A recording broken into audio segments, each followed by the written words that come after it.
যতদিন শুক্রবার পাবেন এই চারটি আমল কখনোই ছাড়বেন না। বৃহস্পতিবার সূর্য যখন অস্ত যাবে, বৃহস্পতিবার সন্ধ্যা থেকে শুক্রবার সন্ধ্যা পর্যন্ত এই চারটি আমলকে নিজের জন্য একেবারে বাধ্যতামূলক করে নেবেন ইনশাআল্লাহ। প্রথম যে আমলটি সবচাইতে বেশি বেশি করবেন, এমনকি আপনার যত পেরেশানি আছে, যত বিপদ আপদ আছে, উদ্বেগ উৎকণ্ঠা আছে, সবকিছুর জন্য যে আমলটা যথেষ্ট হয়ে যাবে, প্রথম যে আমলটা করবেন সেটাই হচ্ছে দুরূদ শরীফের আমল।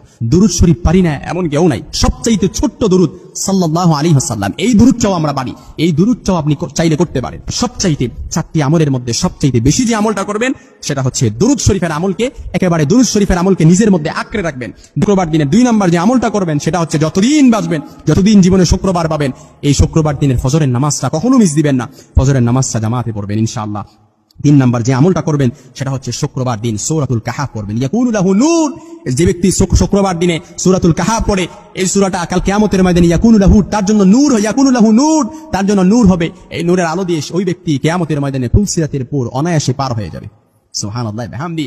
এমনই কি যে ব্যক্তি শুক্রবার দিনে সূরাতুল কাহাফ পড়ে, ওই ব্যক্তিকে আল্লাহ তাআলা দাজ্জালের ফিতনা থেকে তাকে হেফাজত করবে। এইজন্য যতদিন শুক্রবার পাবেন ততদিন এই আমলটা সূরাতুল কাহাফ তেলাওয়াত করবেন। 4 নাম্বার যে আমলটা করবেন সেটা হচ্ছে মসজিদে আগে আগে যাবেন। এটা রাসূল সাল্লাল্লাহু আলাইহি ওয়াসাল্লামের অন্যতম সুন্নাহ। শুক্রবার দিনের 15টা সুন্নাহ আছে, একদিন শুক্রবারের জুমাতেও আলোচনা করেছিলাম। তো এইজন্য শুক্রবার এই মসজিদে আগে আগে আমরা আগে যাব ইনশাআল্লাহ।